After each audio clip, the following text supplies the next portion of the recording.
Vamos a iniciar, por favor. So I'm here at Ground Zero. This building collapsed, and I was basically asked to give a technical, I guess. Well, there's an engineer here, and we were just working together to understand how they can actually extract the bodies, essentially. So we just go through the whole process of it, starting with the structural system and potential failure modes, how it's going to affect the body aftershocks. And I think those guys did a fantastic job. Many are volunteer engineers and volunteer people, completely organized, and just unbelievable thing they're actually doing it. They're definitely risking their lives to for others, and just I'm really impressed by how the Mexican people reacted to this earthquake. With this, I've never seen anything like that. So essentially, I'm kind of glad to be a structural engineer, and hopefully we can provide a safe environment for the urban search and rescue team to get the job done quickly, fast as possible. That's what we're doing. Bien, vamos a presentar al ingeniero Jesús Valdés Aguilar, dando lectura a un extracto de su trayectoria profesional y académica.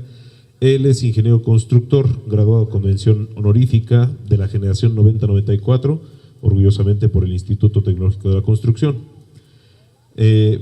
Obtuvo el mejor promedio en la maestría de Administración de la Construcción, también por este instituto. Cuenta con el diplomado de Administración Avanzada de Proyectos y Negociación Avanzada por la Universidad de Berkeley, en California. Es también diplomado en Diseño de Comunidades y Ciudades Sustentables por la Universidad Iberoamericana. Cuenta con estudios adicionales de sistemas de agua de lluvia. También inició desde joven en el sector de la construcción, realizando labores de residente de obra. Posteriormente, en el área de presupuestos y de corte internacional y control de proyectos. Ha participado en obras y administración técnica en constructoras de edificación y desarrollo inmobiliario, en obras de hotelería, edificios de oficinas, edificios residenciales de lujo y vivienda tanto vertical como horizontal. Se ha desempeñado como gerente y director de proyectos de compra y administración técnica, llevando los proyectos desde la fase de preconstrucción, trámites, licencias, organización, control de obra, evidentemente presupuestos, programas y alcances, hasta la consumación de las mismas. Vamos a recibir con un fuerte aplauso al ingeniero Valdés Aguilar.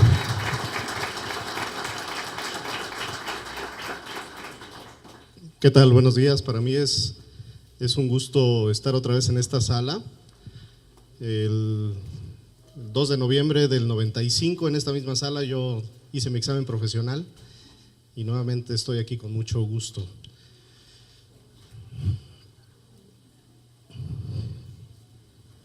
No avanza. Tú lo vas moviendo.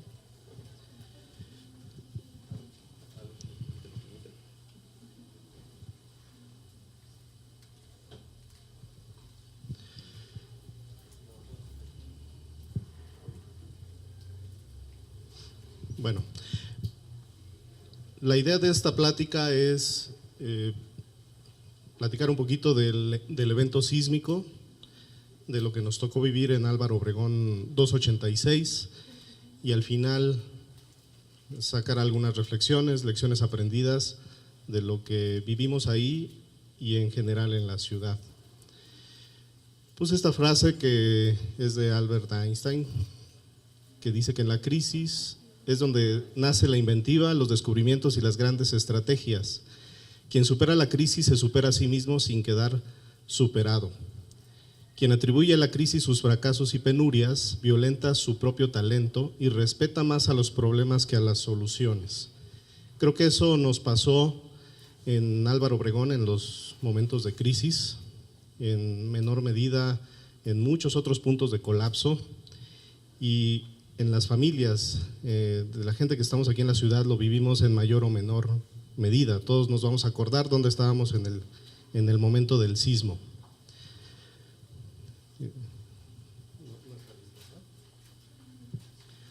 Bueno, vamos a recordar un poquito por la parte técnica, ¿cómo fue este evento el 19 de septiembre? Todos sabemos, magnitud Richter 7.1, ubicación a 12 kilómetros al sureste de Axochiapan, en Morelos, la distancia a la Ciudad de México 120 kilómetros. Eso hace una diferencia contra el sismo del 85 o el sismo que se espera que venga de las costas de Guerrero, donde estamos a 350 kilómetros. Esa cercanía fue lo que generó que la alerta sísmica no se activara antes de que sintiéramos el movimiento. Ahí vienen las coordenadas y la profundidad fue de 57 kilómetros. Si alcanzan a ver aquí, no se ve muy bien la imagen, pero vemos la gráfica de las intensidades. Ahí vemos la Ciudad de México, todavía muy cercana a la zona de gran intensidad, con aceleraciones. Ahí vienen algunas lecturas de las estaciones de Tlalpan, Coajimalpa, Tláhuac, Coyoacán, Ciudad Universitaria, Tlamacas. Ahí vienen las aceleraciones que se tuvieron. Cuando hablamos arriba de 100, ya estamos hablando de un sismo de alta intensidad, con 112 centímetros sobre segundo al cuadrado. Que hablamos de una aceleración muy fuerte de este sismo en particular. La siguiente. Ahí vemos, seguramente muchos de ustedes ya han consultado estos documentos, están en la página del Servicio Sismológico. Saqué esta gráfica que habla de edificios de 8 a 12 pisos y con una frecuencia de 1 segundo. Eso significa que las aceleraciones para ese tipo de edificaciones presentaban alto riesgo en las zonas rojas. En el sismo del 85 habíamos visto que en la colonia Condesa, Roma, Narvarte, Cuauhtémoc, fue donde se presentaron los colapsos. Aquí no sé si nos ayuda a bajar un poquito la intensidad de la luz, para que se vea mejor la imagen, porque está sobrepuesto el antiguo lago de Texcoco y están marcadas ahí las ubicaciones de los edificios colapsados. Los edificios colapsados están en rojo o que presentaron serios daños en sus estructuras. Esto creo que desde el 85 ya lo sabíamos. Hay muchos edificios, el 90% de los edificios que colapsaron son previos a 1985, incluido Álvaro Obregón. La siguiente. Aquí viene una gráfica, está en la escala. El evento ocurrió donde está la estrella roja, a 57 kilómetros de profundidad y 120 kilómetros de la Ciudad de México. Si tenemos el sistema de alertamiento sísmico en esta zona, la alerta empezó a sonar después de que ya estábamos sintiendo el movimiento en la Ciudad de México. Y si ven que estamos en la parte más cercana al evento, las ondas profundas llegan por aquí y nos hacen trepidar. Ese fue el primer movimiento que sentimos y después empezamos a sentir las ondas superficiales, que fue el movimiento oscilatorio que seguramente todos recuerdan. La siguiente. ¿Y qué pasó después? No me quiero meter en el tema de la sismología, pero ¿qué pasó después en lo particular? Inicialmente el 19 de septiembre yo mandé un mensajito ahí por el Facebook y les decía a mis amigos, si quieren que les revise sus edificios, pues me pongo a sus órdenes, ahí viene mi teléfono, y les decía zona poniente porque todo tenía que ser a pie. Todas las vialidades estaban saturadas y mi intención era de ayudarlos porque en el edificio donde yo estuve tuvo algunos daños. Yo estaba en la colonia Guadalupe Insurgentes, pero no tenía información de qué pasaba. Este mensaje lo mandé al 10 para las 2 de la tarde. Después ya en la noche, ya más tranquilo, después de meditar qué podemos hacer para ayudar, recibí esta convocatoria de alguien de la Canadevi que nos dijo que nos presentáramos en Gabriel Mancera 938 para que nos asignaran edificios para revisar y evaluar las instalaciones. Y ahí hablaban algo de temas de apoyos de maquinaria, etcétera. Me presenté ahí, pero nada más me dieron un volantito para que me presentara en el Instituto para la Seguridad de las Construcciones. Allá afuera del instituto había una cantidad de gente, todos con casco, ya chalecos, los habíamos sacado todos, 50, 60 ingenieros y arquitectos afuera esperando que nos asignaran edificios. Y literalmente en la banqueta ahí estaban marcando los planos y las cuadras en donde íbamos a hacer la verificación estructural de los edificios. Primero el filtro era ingenieros con 15 años de experiencia, que tuvieran cédula profesional, se formaban como líderes de brigada. Entonces nos fuimos anotando y a los pasantes, ingenieros que no llevaban sus cédulas, los asignaban como auxiliares del líder de la brigada. A mí me tocó la brigada 25 y ahí empecé con dos, una arquitecta y un ingeniero del Poli, y empezamos a revisar los edificios. La siguiente. Llegamos al edificio de Xocongo 225, no se alcanza a ver aquí, la presentación se las puedo dejar disponible aquí para que la puedan consultar. En Xocongo 225 es un edificio de oficinas con 1,500 personas en donde ya las habían desalojado y ya había tenido un dictamen preliminar que el edificio no tenía daños. Llegué yo y dije que sí tenía daños, y es una de las cosas que han empezado a suceder aquí. El criterio estructural pues depende la experiencia que tenga o la especialidad que tenga cada quien. Yo lo que vi es que cuando quitamos las galletas, los plafones, en la imagen de la izquierda, veíamos que ya estaban botadas las varillas de las esquinas en los nodos, pero no habían quitado la brigada anterior los plafones. Entonces, si no se hace una verificación profunda, no nos damos cuenta de los efectos que tenían los edificios. También en otros edificios, en las imágenes del centro a la derecha, podíamos ver la deformación de los muros. En este caso eran muros divisorios, pero eran muy llamativos y para mucha gente generó mucho miedo. En este caso, en los edificios de ese lado, mi dictamen fue que eran habitables y reparables además, entonces la gente podía seguir ocupándolos, pero había ingenieros que decían que desalojaran, ¿no? La siguiente, por favor. ¿Sí ya? ¿Ya se fue? La apuntadora. Bueno, aquí también se ven algunos otros efectos del sismo. Este es el edificio de Xocongo 225 y también encontramos en el 5º piso una columna que ya tenía signos de deformación por torsión y por compresión. Si han estado en las pruebas de laboratorio aquí en el instituto, cuando ven la compresión de los cilindros, ven cómo truenan, pues como la imagen de la derecha, a una menor escala, pero en un edificio en donde estábamos nosotros parados y con las losas deformadas, como yo les dije ahí, están deformadas como chicharrón. ¿Y qué significa? Que la losa fue deformada por el sismo, pero con un efecto de torsión por la forma del edificio. Este edificio es de los años 70 y fue reforzado después del 85 y fue reforzado después del evento del 2012 y ahorita desde mi punto de vista no era reparable, no debe ser reparado. La siguiente. Las demás brigadas empezaron a mandar reportes en el grupo de WhatsApp, veíamos cosas como estas, algunos edificios como el de en medio, fue desalojado, pero habíamos ingenieros que decíamos que no era necesario. Lo único que pasó con estos edificios es que los muros de relleno, los muros de fachada, los que lo construyeron lo pegaron los muros a la estructura y esos muros no son estructurales. Entonces al tener el movimiento se fracturan y se caen, pero la estructura estaba sana.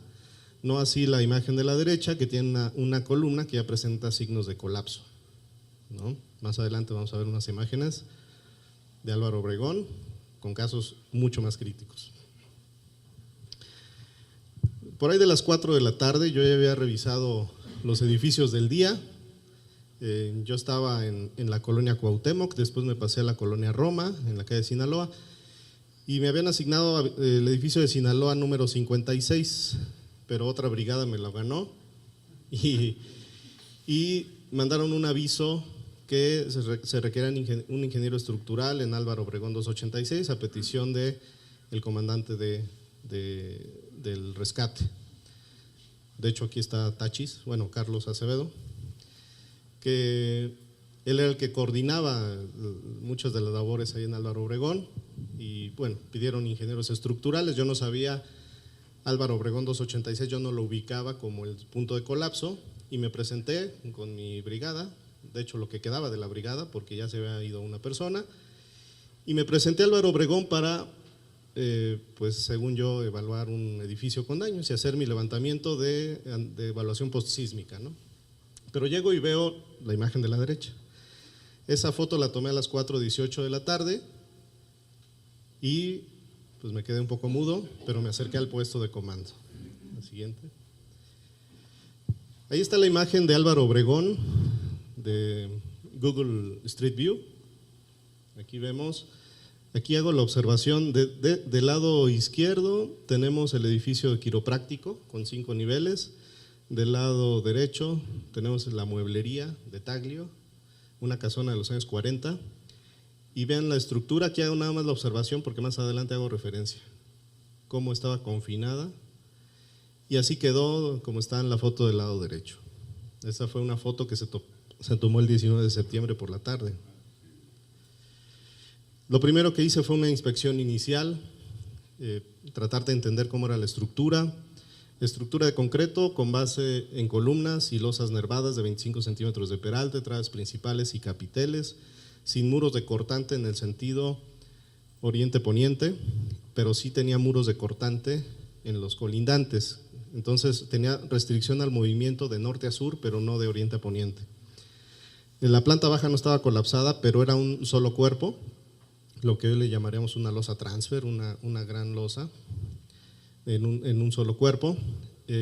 Presentaba colapso en el cuerpo norte del nivel 1 al 6, colapso en el cuerpo sur por apilamiento de tipo pancake o pastel mil hojas también le llaman, de los niveles 2 al 6. La losa de piso 6 en la parte posterior estaba colgando, estaba en cantilever hacia el patio trasero, solamente apoyada en el mobiliario de lo que estaba aplastado abajo de ella. Y ahí es en donde estaban haciendo las perforaciones, ahí fue donde a las 10 de la noche del día anterior habían sacado a 3 personas, a Lucy, Isaac y Paulina, ¿no? Fueron los que salieron de ese lado a las 10 de la noche del día anterior y seguían haciendo perforaciones con la posibilidad de supervivencia en ese lado. El edificio quiropráctico Álvaro Obregón 274 tuvo colapso parcial por el impacto del edificio de Álvaro Obregón 286. En los niveles, puse 3 y 4, realmente es el cuarto y quinto nivel. La casa de Álvaro Obregón 290, construcción de los años 40 con daños menores. Solamente tenía las losas del quinto y sexto nivel encima de ella, nada más. La siguiente. Lo primero que hicimos fue, desde mi punto de vista, empezar a clasificar el edificio y ver cómo tomábamos referencias. Aquí también está uno de los topógrafos que nos ayuda ahí. Y cuando hablábamos de la columna A, B, C o D, teníamos unos planos que no tenían ni siquiera los ejes. Y nosotros definimos que la A fuera esta, la B, la C, la D, la E. Y ahí puse una B', que más adelante les voy a decir por qué la pusimos. Entonces empezamos a buscar la referencia para que en la comunicación supiéramos de qué punto estábamos hablando de la estructura. La siguiente. Bueno, atrás. Bueno, cuando me presento al puesto de comando me presentan con Guido Sánchez, que para quienes no lo conozcan, él es el director del ERUM, y me presentaron a quien coordina o quien coordinaba la logística, que aquí está, Carlos. Y lo primero es, ya llegó el ingeniero estructural, vamos a hacer un recorrido porque acababan de parar labores porque se había corrido la losa. Entonces, sin pensarlo mucho, yo ni siquiera llevaba botas de obra, me subimos por la mueblería y lo primero que veo es esto. Aquí estoy parado en la azotea de la mueblería, del lado izquierdo tenemos la losa del quinto nivel, sobre el pretil de la mueblería, y aquí se alcanza a ver un pedazo de la losa del 6º nivel, que es la que les decía que estaba colgando hacia la parte posterior. Todo esto era escombro que cayó con el colapso, y algo del escombro que habían sacado los rescatistas ya hasta ese momento. La siguiente. Ahí es el detalle de la losa que estaba colgada en la parte posterior, apoyada en parte sobre la azotea de la mueblería, y por el otro lado con una restricción en la escalera metálica, que era la escalera de emergencia, en la parte posterior del edificio. Me dijeron, queremos su opinión porque aquí se acaba de correr la losa 30 centímetros para acá y 50 centímetros para allá, y queremos saber si podemos seguir trabajando porque ahí están perforando un equipo de rescate, están perforando la losa. Yo no tenía idea de lo que me hablaban cuando decían estamos haciendo una perforación vertical para extraer personas. Me la trataba de imaginar y sin pensarlo nuevamente me sube Guido a la losa y me dice, aquí sacamos a 3 personas y ahí están perforando y ahí están perforando otro hoyo y queremos que nos mover, ¿no? De este lado vemos en un patio de luz en la casona, un patio de luz, vemos aquí un muro colapsado de los laterales que tienen la restricción. Este muro, por el tipo de corrugado de la varilla, era de los años 80. ¿Qué significa? Fue un refuerzo después del sismo del 85, que esta era la receta que a todos nos daban para decir, ¿quieres rigidizar tu estructura? Ponle un muro con cruz y ya quedaba bien, ¿no? La siguiente. Después nos fuimos a la casa de atrás y tomé una foto desde abajo. Aquí está la losa colgando y detenida por la escalera metálica. Esta no es deformación de la foto, así estaba la escalera, estaba doblada. Y me subí a la escalera, pues ya que tenía la adrenalina hasta arriba, pues me subí a la escalera y tomé esta foto que es lateral de la fachada posterior. Aquí no se alcanza a ver muy bien, pero este es el primer piso que no colapsó. Y esto es el tipo pancake que le llaman, 1000 hojas, y en este punto es en donde se había detectado vida el día anterior, y en este punto no había colapsado, pero teníamos que hacer algo porque si no corría riesgo de colapsarse. La siguiente. Esta es la losa que está del 5º nivel apoyada sobre la mueblería y hay una imagen nocturna de las labores de rescate todavía desde el edificio de Álvaro Obregón 274. La siguiente, por favor. Bueno, ¿y qué habían hecho? Había mucha gente que llegó, que consiguieron madera, hicieron un trabajo de apuntalamiento inicial. Ojalá y se viera bien aquí, pero aquí tenemos unos puntales que están apoyados en la punta, sin un larguero arriba, que están empalmados con alambre y un clavo. Y aquí hay un vehículo que no se movió, ¿no? Aquí hay una camioneta roja. Y de este lado tenemos los puntales, aquí ven apoyados también en su punta con unos diagonales que estaban amarrados con alambre y algunos clavos. Y en la parte de abajo no tenía ningún arriostramiento. Entonces, ¿qué significaba? Que el apuntalamiento estaba mal hecho. Ahí había llegado un ingeniero vecino que tenía mucha disposición de hacer las cosas, estuvo en gran parte del rescate, pero que no tenía mucha experiencia en construcción. Entonces, entre él y otro italiano que andaba por ahí, no recuerdo ni su nombre, hicieron este trabajo. La verdad, con mucho valor, eso sí es de respetarse, pero con poca técnica, ¿no? La siguiente. Bueno, siempre está el lado técnico y lo que uno busca son ¿por qué se cayó?, ¿no? ¿Cuál fue el motivo del colapso? La estructura confinada del equipo del edificio quiropráctico dejaba libres el 6º nivel, la vimos en la foto original. Por la casa de los años 40, como la mueblería, dejaba libres los niveles 4, 5 y 6. Y no tenían separación en la estructura. Entonces, ¿qué pasó? Que confinaron el edificio en la parte baja, pero en la parte alta tenía libre movimiento. El edificio perdió la vertical en los niveles 5 y 6, colapsando por flexión y cortante. Fue lo que yo vi. Por ahí hablábamos ayer hablábamos de que por ahí ya están surgiendo los ingenieros forenses, ¿no? Entonces me convertí un poquito en forense y empecé a ver los signos de falla. Desde la parte superior, lo que veíamos y también por testimonios de gente que ahí estuvo, el edificio colapsó primero sexto nivel y, como si recuerdan Torres Gemelas, de arriba hacia abajo iba impactando cada una de las losas. Encontró en el lado norte un punto débil de colapso. En la fachada las columnas se botaron hacia la calle, entonces colapsó todavía más violentamente en ese punto y sí tuvo un colapso casi total del nivel 1, a diferencia del cuerpo sur, que no colapsó en su totalidad. También vimos que ahí hay fotografías, el acero de refuerzo acortante es insuficiente. ¿Se imaginan ustedes que tuviera estribos de 1/4 de pulgada a cada 35 centímetros? Ahí estaba, ¿no? Los que son ingenieros, ningún cálculo arroja esa separación, ¿no? Ni siquiera a criterio. El acero de refuerzo en columnas era de 5 octavos y de 6 octavos.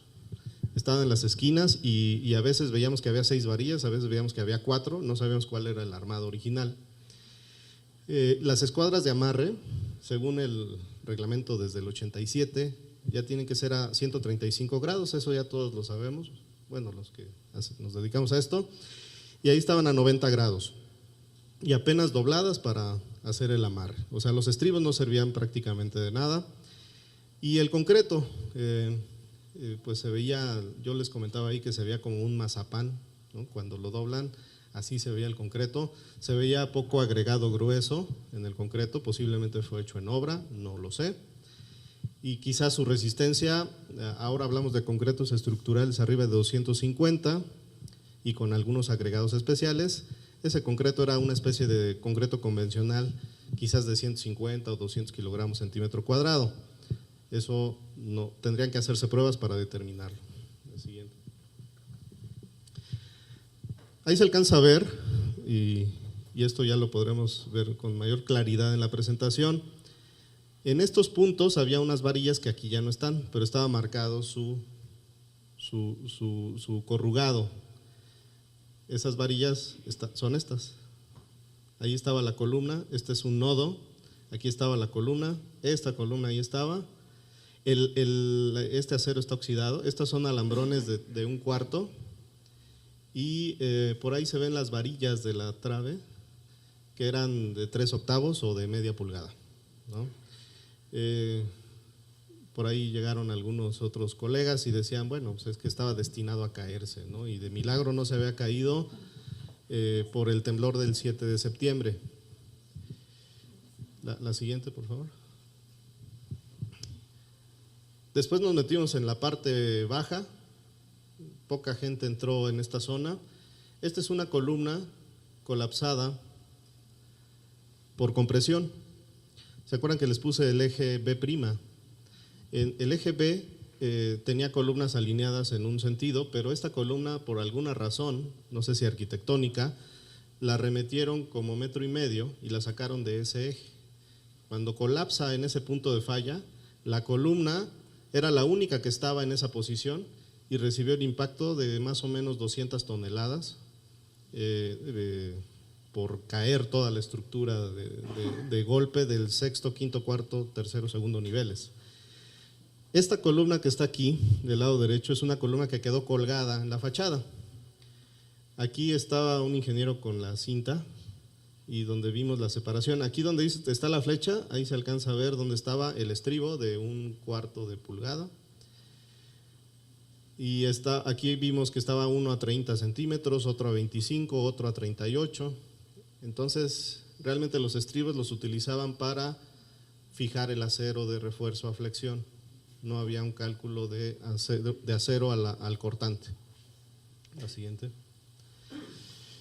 Otro de las cosas que vimos es que ya en estos puntos de perforación, que ya había entendido para qué eran, la losa del sexto nivel tenía un relleno, un entortado, que en los años 70 y 80 todavía se utilizaba, un entortado de tezontle con ladrillo y una lechada para impermeabilizar.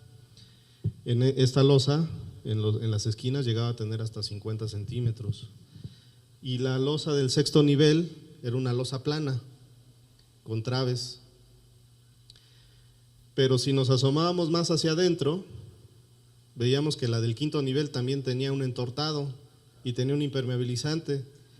Y no era losa plana, era una losa nervada, que significa que el quinto nivel en algún momento fue azotea y le agregaron un nivel más. Esta es una trave que la estaban cortando para una de las extracciones de losa, y le tomé la foto porque aquí el empalme de la varilla de 3/4 de pulgada, pues solamente eran como 15 centímetros el empalme de varillas, y los famosos estribos de 1/4 de pulgada. Aquí sí los pusieron más cerca, aquí estaban como a 10 centímetros los estribos de alambrón. La siguiente. Ahí se alcanza a ver un poquito mejor cómo estaban las losas con el relleno, y no era tezontle, era tepetate. Entonces, una de las cosas que me preguntaban al principio, ¿por qué construyen ustedes así? Y yo les decía a los extranjeros, es que así no construimos aquí. Pero me dice, es que así está eso.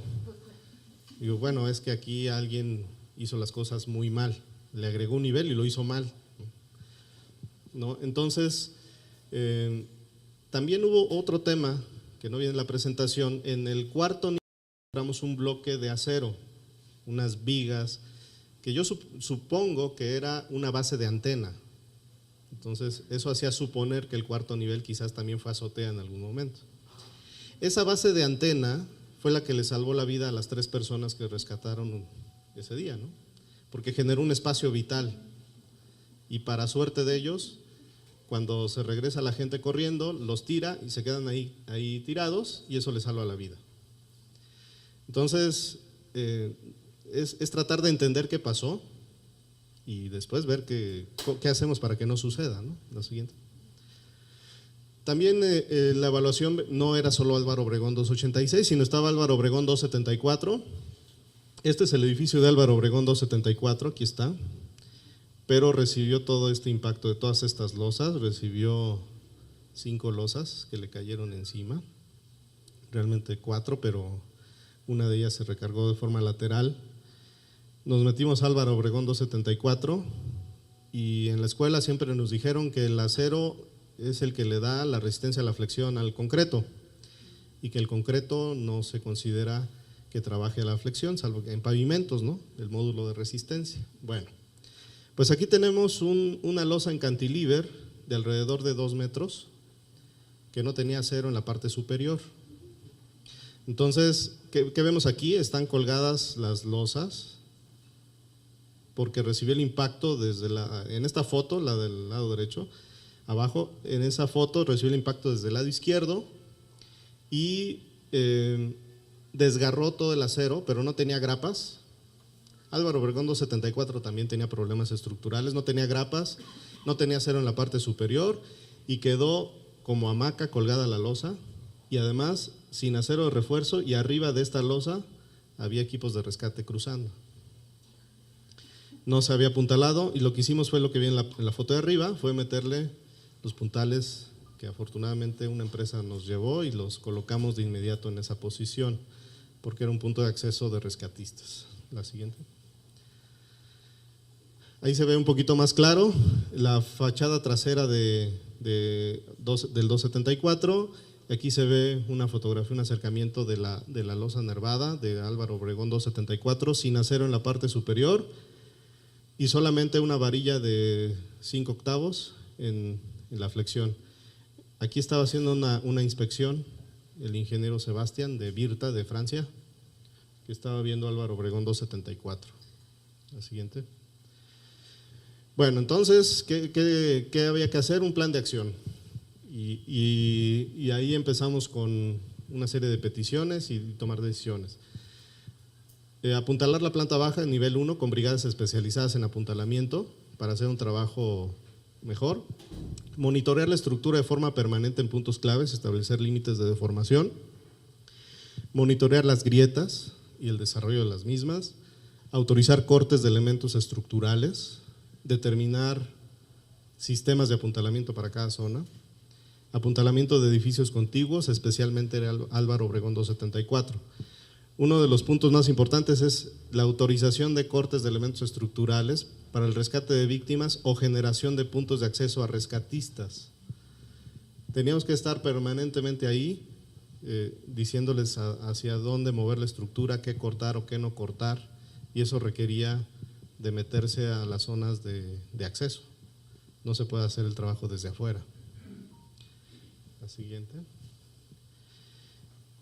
¿Qué me pedía Guido Sánchez? Que continuáramos los trabajos de búsqueda y rescate por medio de perforaciones verticales y la introducción de tecnología de búsqueda o binomios caninos. Ya lo habían hecho, pero querían seguir introduciendo esas herramientas para la búsqueda de vida. Resguardar la vida de los equipos de rescate, y eso me lo repetía cada que me veía, ¿no? Y minimizar el riesgo de los colapsos posteriores. Obviamente, si colapsaba, terminaba de colapsar Álvaro Obregón, metía en riesgo a todo mundo. Por ahí hubo un ingeniero que se acercó y me dijo, ¿por qué no le das un jalón a la columna B? Termina de colapsar y ya trabaja seguro. Bueno, era una opción, ¿no? Pero no estaba en las peticiones del equipo de rescate, ¿no? Factores de riesgo. Aquí cabe hacer una aclaración. En estas obras de colapso, todo tiene un nivel de riesgo. Y ahí llegaron gente que quería trabajar en condiciones seguras, ¿no? Especialistas en seguridad industrial, seguridad de obra, y pues prácticamente pues no podían actuar porque para cualquier actividad todo había riesgo. Entonces, ¿qué identificamos como riesgo? El corrimiento de la losa del piso 6 colgando en la parte posterior. La fractura de la losa en planta baja, colapso en forma de V en la parte frontal. Urgente apuntalar en estacionamiento. Ahí en el video que tomó Miyamoto, el de la introducción, se veía el apuntalamiento que hicimos por la parte del estacionamiento. Una fractura en el nivel 1 entre A y B con riesgo de desatar reacción en cadena para colapso total de nivel 1. En donde vimos la columna colapsada con presión, ahí se ve esa fractura, ¿no? Apuntalamiento de riesgo mayor aún por tener la losa inclinada a 30 grados aproximadamente. La siguiente. ¿Qué necesitábamos para hacer este trabajo? Personal capacitado, puntales de construcción, puntales de alta resistencia o alta capacidad. Yo mandé mi carta a Santa Claus. Equipo de carpintería, cortadoras, mesas de trabajo, madera, triplay, barrotes, clavos, equipos de oxicorte, rompedoras eléctricas, cortadoras de disco diamante. Mucho de esto ya lo tenían ahí, ya estaban en los equipos de rescate. Y sobre todo el filtro del personal para actividades de alto riesgo. Al principio mucha gente entraba con mucha imprudencia y después ya se decidió que fuera equipo profesional, porque se metían en alto riesgo y muchas veces sin la conciencia de que estaban haciendo algo tan riesgoso.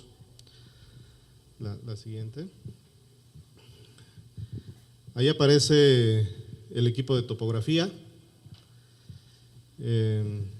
Con el equipo de Israel España determinamos los límites de deformación de los elementos para mandar alertas o evacuar. Pero necesitábamos quienes fueran nuestros ojos ahí. Y aquí están los hermanos Osorio Tai, aquí está Alejandro Osorio.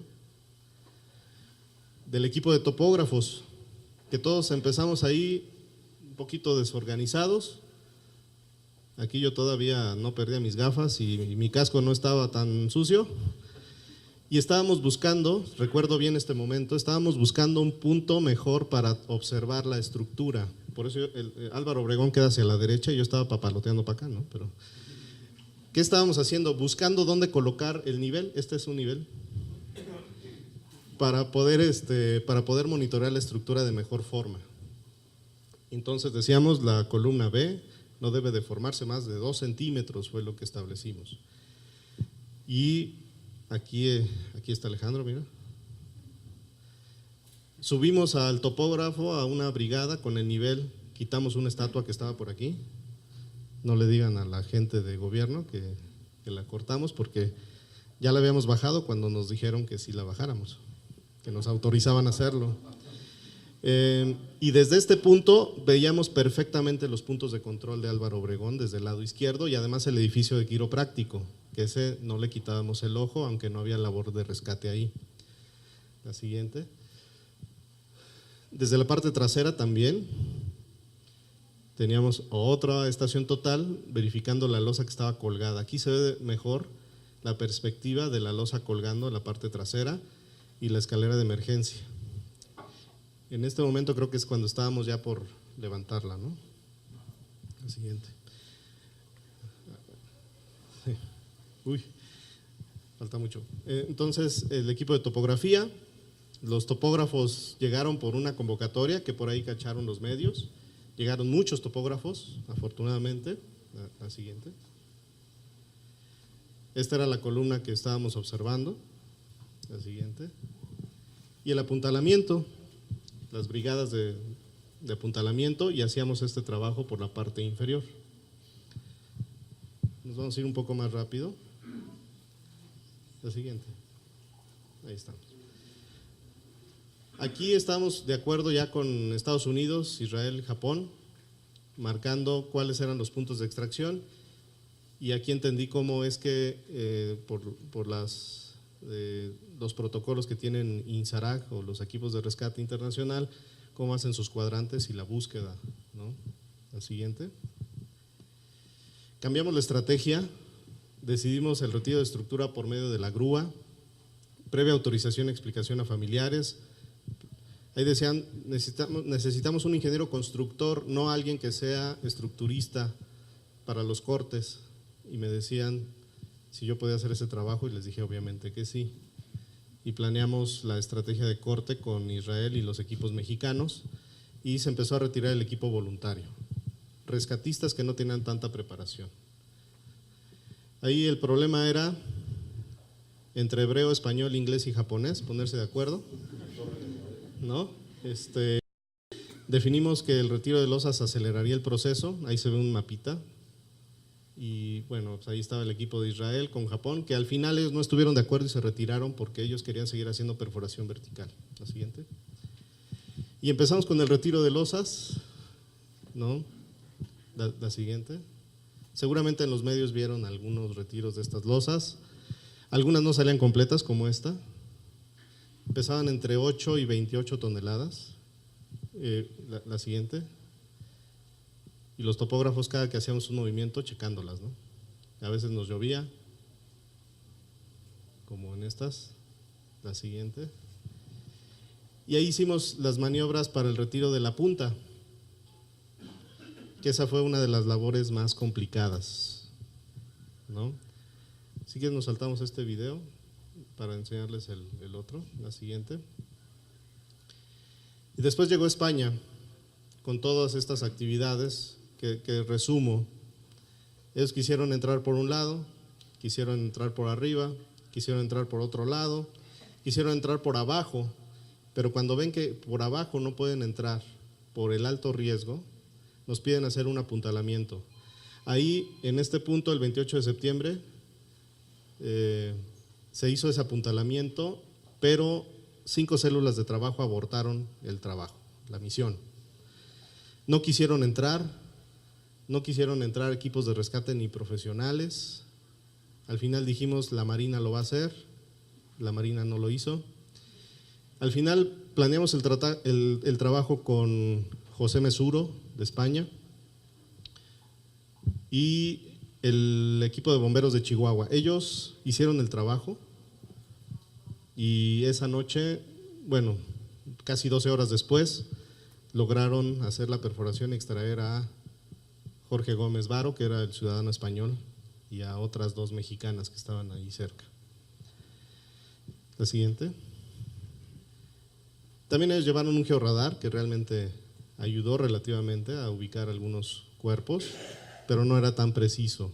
Se requiere un mejor uso de ese equipo, pero creo que sí puede ayudar en labores, y en México no se había utilizado un georradar. La siguiente.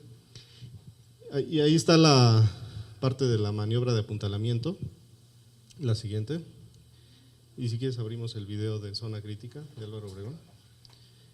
Y ahí viene la explicación. Este video es uno que tomé después, ya que había pasado todo, después de la extracción. ¿Tenemos equipos listos para subir allá abajo? Ese es video. Estamos entrando No se ve. por la escalera al primer nivel, en el punto más crítico.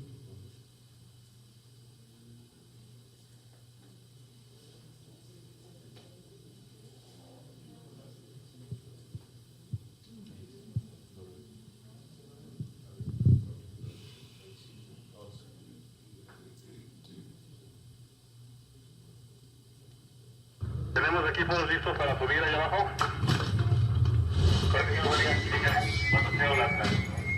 Estamos entrando por la escalera al primer nivel, en el punto más crítico de la estructura, por donde se hizo la inserción del equipo español y que fue la maniobra más delicada de todo el evento aquí en Álvaro Obregón 286.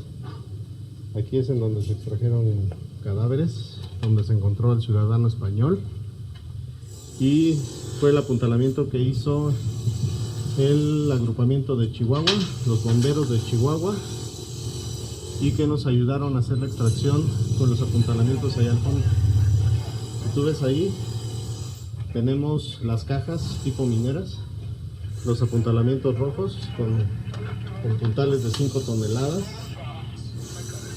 Y entramos por acá, vemos la columna colapsada por compresión. Arriba de esta columna estaba el ciudadano español, en donde está esta marca, está el ciudadano español. Entonces el equipo español penetró por debajo de esta losa, hicimos este apuntalamiento, el minero, que hizo el agrupamiento de bomberos de Chihuahua, y la inserción se hizo por este hueco. Extrajeron al español, me voy a voltear, extrajeron al español por este hueco. Si tú ves las cajas de apuntalamiento, fueron de alto riesgo, y hubo 5 equipos que entraron aquí, que no quisieron entrar. ¿5 qué, perdón? 5 equipos, 5 células de rescate, que no quisieron entrar por el alto riesgo que implicaba esta maniobra. Entonces se hicieron estas cajas, y a partir de que el equipo de Chihuahua nos apoyó y establecimos el compromiso y una estrategia especial para la extracción, España pudo perforar con cámara de aquel lado, cámara de aquel lado y cámaras acá, y lograron ubicar a su conciudadano junto con otros mexicanos alrededor, y se logró la extracción exitosa del ciudadano español. De este lado también tenemos otras cajas de soporte, y de aquel lado, mira Moy, de aquel lado tenemos estas cajas con la especificación de la FEMA, que nos apoyó los ingenieros de Canadá para hacer este apuntalamiento. Trajo al experto en capacitación en la construcción de estas cajas, y con estas cajas y junto con los puntales rojos pudimos hacer el apuntalamiento y la estabilización estructural del punto crítico, que era esta columna que está en el naranja, que presentó una falla en el capitel. Ya viste el capitel, todo, estamos aquí abajo de él, todo colapsado. Este piso se mantuvo de este lado prácticamente bien, pero con alto riesgo de colapsos, y se jala toda la estructura, ¿no? Entonces, de este lado pues, es donde la estructura hacia el fondo colapsó. Lo voy a iluminar un poquito, ¿no? Hasta el fondo de la estructura, ahí vemos más adelante donde tuvo un punto de contacto, y el impacto que tuvo la estructura fue al fondo. Eso allá abajo lo podemos ver, donde apuntalamos con los puntales rojos de alta resistencia. Entonces, este fue el punto crítico en donde hicimos este trabajo. ¿Cómo lo ves? De acá al fondo vemos los sanitarios. Los voy a iluminar. Ahí están los sanitarios. Pero la estructura arriba pues está colapsada, ¿no? ¿Ya viste? La losa ahí está rota, ¿no? Baños de hombres y mujeres, ¿no? Este es el de mujeres, del derecho. Ahí hicimos apuntalamiento preventivo, pero básicamente lo que hacíamos era monitorear todas estas grietas.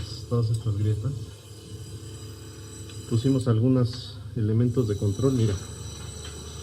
Aquí estábamos marcando con la hora y los minutos un punto que marcábamos con el marcador acá y acá, y con la cinta métrica veíamos si tenía desplazamiento la losa, que aquí se colapsó. Ahí se ven escurrimientos hemáticos de cuerpos, ¿no? Aquí teníamos otro. Ahorita te explico ese punto, ¿no? Luego, de este punto también pusimos un punto de control con hilo de cobre, que ese hilo ya se rompió por el movimiento que hizo España. Este es el elemento que cortó el equipo de Israel. Si te das cuenta, en la parte inferior, ahí donde te estoy marcando la luz, son tubos, no es varilla, estos son tubos. ¿Ya viste? ¿Ya viste? Son tubos. Entonces, la estructura realmente se sostenía por las varillas superiores, y estas de aquí, esas sí son varillas. Entonces no tenía un armado correcto, y esta es una trave principal. Esta fue la que me pidieron autorización para cortar el equipo de Israel, y que implicó el alto riesgo y que España se negaba a aceptar. Finalmente la hicimos después de valorar la situación, y se logró la extracción de cuerpos aquí. Y la estructura después de este movimiento no tuvo corrimiento. ¿Cuál fue la evaluación que hicimos? Que esta losa se pudiera correr hacia ese lado, y lo que vimos es que realmente las alrededor de 500 toneladas, bueno, más o menos como 200 toneladas estaban apiladas allá e impedían que toda esta losa se corriera en ese sentido. Esa evaluación fue la que hice, y yo le di el grado de riesgo al comandante y tomamos la decisión de autorizarlo, a pesar de lo que decía España, ¿no? Entonces se hizo la maniobra exitosa, y finalmente después vino el ingeniero Miyamoto, la evaluó y dijo que era correcto el pensamiento que tuvimos y la decisión. Después nos dimos cuenta que la extracción que hizo España pues, también se facilitó por haber evaluado que después de hacer el corte de la estructura en un punto crítico, en una estructura normal eso nunca lo haríamos, pero en una estructura colapsada tuvimos que pensar cómo hacerlo, ¿no? Entonces, este fue de los más estresantes de toda la operación, pero que ayudó a que España pudiera sacar a su connacional, ¿no? Ya vámonos, porque si no corremos riesgo aquí innecesario. Ya ahorita ya no hay operación, ¿no? Nada más te quería enseñar el punto. Nada más para ya cerrar, ¿no? La siguiente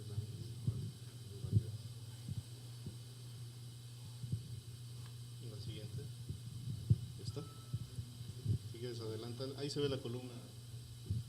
La siguiente. Conclusiones. Dentro de lo que me tocó vivir, aprender, veo que sí falta incrementar la inversión en los grupos de rescate profesionales. Sí les puedo decir que orgullosamente los equipos mexicanos están preparados al nivel de los más preparados internacionales: Israel, Estados Unidos, Japón, Corea, bomberos de todos lados. Y realmente la gente que estuvo ahí de grupos de rescate mexicanos sí lo saben hacer. No todos están preparados, hay unos que tienen más fama que otros, pero los grupos que llegaron ahí sí están muy bien, ahí los menciono. También vale la pena comentar que podríamos apoyar organizando grupos de la sociedad civil para que en estos casos especialistas, empresas, proveedores de materiales pudieran apoyar en estos casos. organizar y capacitar a grupos de ingenieros y técnicos en estructuras colapsadas. Aquí en México eso no existe. Equipados con equipos de última tecnología. También capacitar a los grupos de rescate voluntarios, se llamen topos, brigadistas, voluntarios, Boy Scout, la gente de la sociedad civil que quiera apoyar, pero además los acrediten y puedan entrar a las zonas cero. Ahí llegaban, y aquí Carlos lo puede decir, llegaba muchísima gente que decía saber y a la mera hora no lo hacían. Tener protocolos de actuación preestablecidos con las autoridades y grupos capacitados para actuar de inmediato en la zona cero. Aquí armamos un grupito con el equipo de topógrafos y los ingenieros que participamos ahí. Ya tenemos un grupo que se llama Zona Cero AO, en Facebook lo pueden ver, en donde estamos justamente poniéndonos de acuerdo y plantearle a la autoridad cómo podíamos apoyar en estos casos. Y también establecer mejores controles y resguardo de los bienes de las áreas aledañas y zona cero para evitar robos y saqueos. Desafortunadamente estos eventos sacan lo mejor y también lo peor de nuestra sociedad. Yo me quedo con lo mejor, no me quiero concentrar tanto en ese tema, pero sí hay que cuidar muchos aspectos que además del evento catastrófico y que te desalojen de tu casa y además pierdas tus bienes, eso es también muy lamentable. La siguiente, por favor. Ahí tengo ahí algunas imágenes de fotos que yo tomé,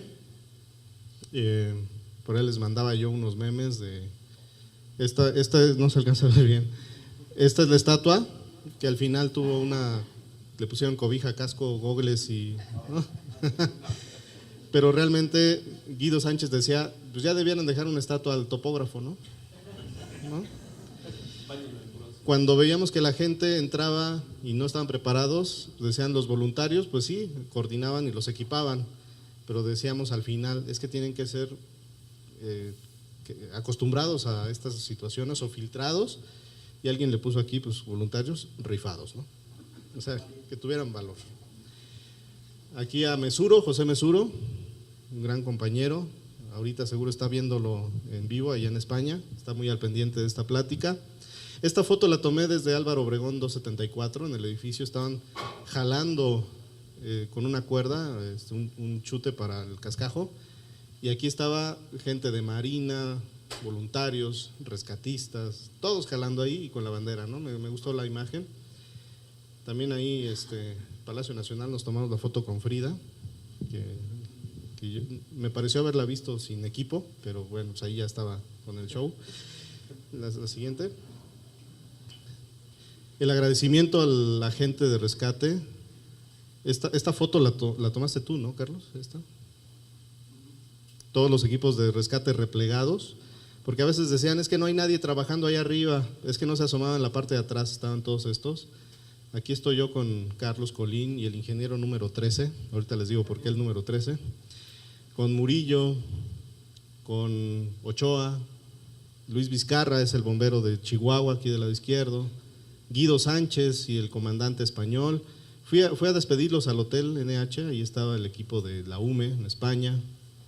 El número 13, Carlos lo puede platicar mejor, llegaron varios ingenieros voluntarios, DROs, y querían participar en las labores, muchos no se quisieron meter, muchos desaparecían a las horas, algunos sí aguantaron algunas horas, pero no podían. Y ya cada que le pedía un casco nuevo a Carlos me decía, pues otro, ¿no? Otro más. Al final ya no me aprendía los nombres. Este ingeniero que está aquí ya trabajaba conmigo, se llama Moisés Bobadilla, pero pues ya mejor le pusimos el 13 porque igual y no aguantaba, ¿no? Entonces al final sí aguantó y hasta el traje ahí de protección biológica se puso, ¿no? La siguiente. También yo muy agradecido porque se agradeció mucho la labor que hicimos.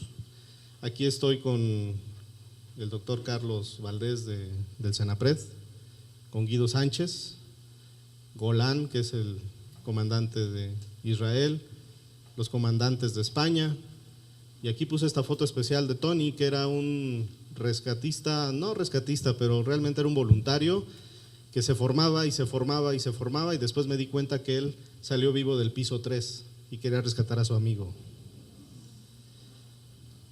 sí lo recuerdan, ¿no?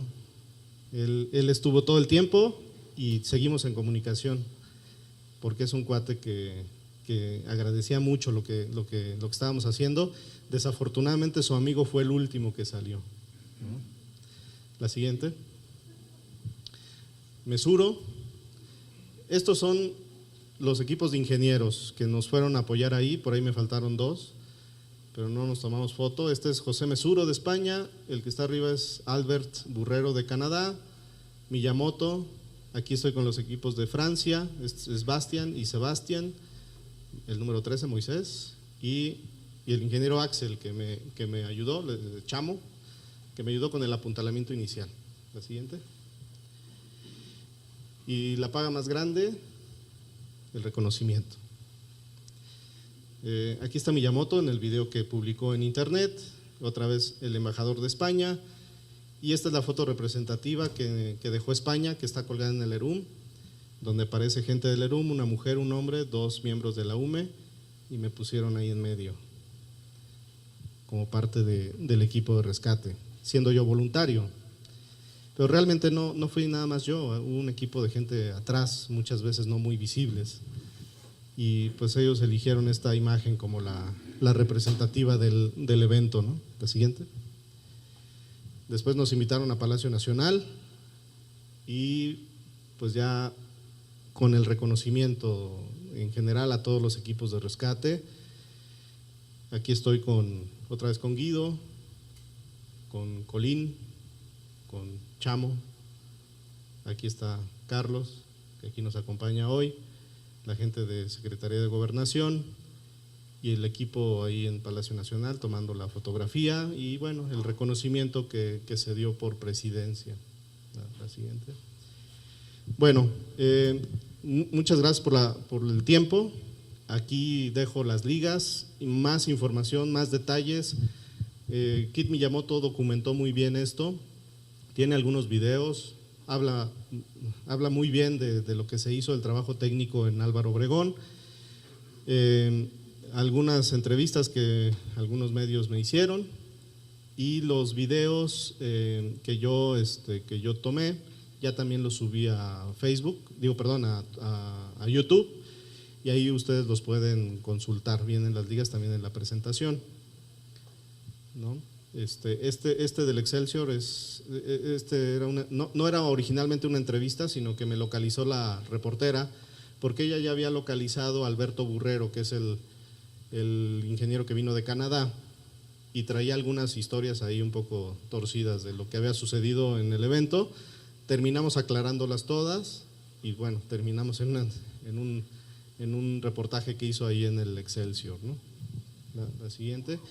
Y bueno, abrí este correo, ahí en el evento a mí me llamaban Chuy, todo el mundo me conoció como el ingeniero Chuy, y quiero que sigamos en contacto. Aquí a los que están en el ITC, yo los quiero convocar a que se unan a este grupo que es Zona Cero. Lo que queremos es que en conjunto con ERUM o grupos de rescate formemos a ingenieros que puedan actuar en estos casos con capacitación en rescate, con las normas del INSARAG y que puedan agregarse a evaluaciones de estructuras en colapso, porque después de platicar y conocer la labor que hacen en el ERUM específicamente, me han dicho que se han metido en riesgo estructural, y no desde el 85, sino en eventos recientes, y no lo ha ningún ingeniero. Eso creo que es una oportunidad para quienes se están preparando en ingeniería o en arquitectura, porque no cualquiera puede hacer este trabajo, y el perfil del ingeniero constructor es lo que nos hizo estar ahí. Sí les puedo decir que llegaron ingenieros y arquitectos de otras especialidades o experiencias, y el perfil de ingeniero constructor es el que nos ayudó a estar ahí, ¿no? A entender un poquito más de cuestiones de operaciones y no nada más un cálculo estructural. De nada servía tratar de entender cómo se había deformado la partícula a 30 centímetros del eje del elemento, porque ahí se requerían decisiones inmediatas y actuar pronto.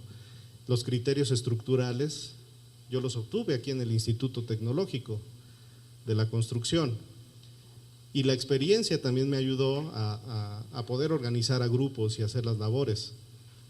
Entonces, sí les puedo decir que mi formación como ingeniero constructor es lo que me hizo estar ahí y pues también aguantar pues todas las situaciones que se viven en esos momentos, no son fáciles y después tiene que entrar uno en reconstrucción pero emocional.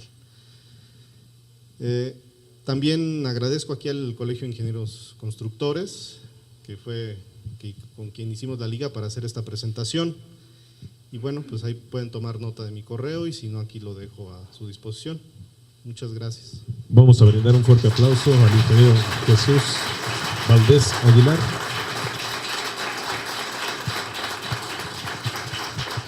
El tiempo apremia y únicamente vamos a tener espacio para una participación, solamente una para concluir. Entonces, si quieren, échense un voladito o ¿cómo decidimos?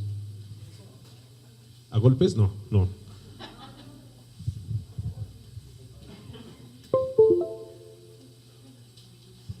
Muchas gracias, arquitecto Enrique García, DRO. Lo felicito y la verdad mi respeto y admiración por toda esta labor, que sin ustedes, sin estas agallas y estas formas de hacer las cosas no se hubieran podido pues rescatar vidas, que es lo más importante, ¿no? Precisamente tengo información de gente que conoce al propietario de este inmueble que estaba en el 6º piso, fue rescatado, y información de primera mano. Pero bueno, por otro lado, de la misma fuente, se hablaba de que el edificio estaba reforzado después del 85, tenía ciertas, claro, ya usted lo analizó y sí vemos muchas fallas estructurales, pero también se hablaba de que hay mucha, bueno, la incidencia del edificio o los edificios de junto, la casa y el otro edificio, que estaban prácticamente sin junta constructiva. Entonces, ¿qué nos puede hablar sobre eso también? ¿Qué tanto incidió? Porque se habla de que eso también fue un gran pues, motivo de que se sufriera ese tipo de daños. ¿Sí? Sí, lo que observamos es que de no haber sido por la casa y por el edificio de quiropráctico, quizás hubiera terminado de colapsar en su totalidad. El edificio quiropráctico y la casa yo creo que le salvaron la vida a 25 personas que salieron todavía momentos después del incidente. Esa es mi apreciación. La planta baja sí estaba muy sólida, por ahí también salieron muchas personas en el momento, ¿no? del evento. Creo que lo que terminó por hacer que colapsara fue el aumento de un nivel, al menos un nivel. Por ahí decían que 2 o 3 o más niveles, yo creo que al menos uno es el que sí le agregaron a esa estructura y que no se hizo un refuerzo de la restricción del movimiento del edificio en el sentido oriente-poniente. Entonces el edificio empezó a moverse hacia el quiropráctico y hacia la casona, y de norte a sur sí tenía restricciones al menos en las laterales. Entonces, si fue reforzado en el 85, no fue reforzado suficientemente, pero hay otra lección ahí atrás. Cuando se hacen inspecciones visuales de las estructuras no son suficientes. A mí me han preguntado, por ahí gente de TV Azteca que también me localizó, me decían, es que si ustedes ya ven una estructura y dictaminan, pues ya hay una garantía de que el edificio, si llega otro temblor, no va a suceder nada. Se tienen que hacer estudios más profundos. Ahora ya tenemos tecnología para verlos armados, para determinar resistencias. Es más, hay equipos que se pueden colocar para ver la vibración de las estructuras y ver cómo pueden reaccionar tanto el suelo como la estructura a los eventos. Ya hay esa tecnología. En el 85 se ven edificios que se reforzaron, pero para solamente uno o dos efectos del sismo, ¿no? La compresión, el cortante o la flexión. pero no se resolvía integralmente. Y entonces, aunque estuvieran reforzados o que hubieran sido dictaminados como edificaciones seguras, no estaban estudiados a profundidad. Álvaro Obregón, si hubiéramos sabido el armado que tenía, la resistencia del concreto, y si hubiera modelado estructuralmente como en las condiciones que quedó el edificio, seguramente se hubieran hecho otras cosas para evitar que cayera. Eso es lo que puedo comentar al respecto. Muy bien, vamos a dar otro fuerte aplauso al ingeniero Jesús Valdés por su destacada intervención y bueno, solicitamos al ingeniero Fernando Guadalajara haga entrega de un simbólico reconocimiento, ambos egresados de este Instituto Tecnológico y con amplia trayectoria profesional. Muchas gracias por su participación, ingeniero Jesús Valdés Aguilar. Y ciertamente sentirse orgulloso de este instituto de tener egresados como usted.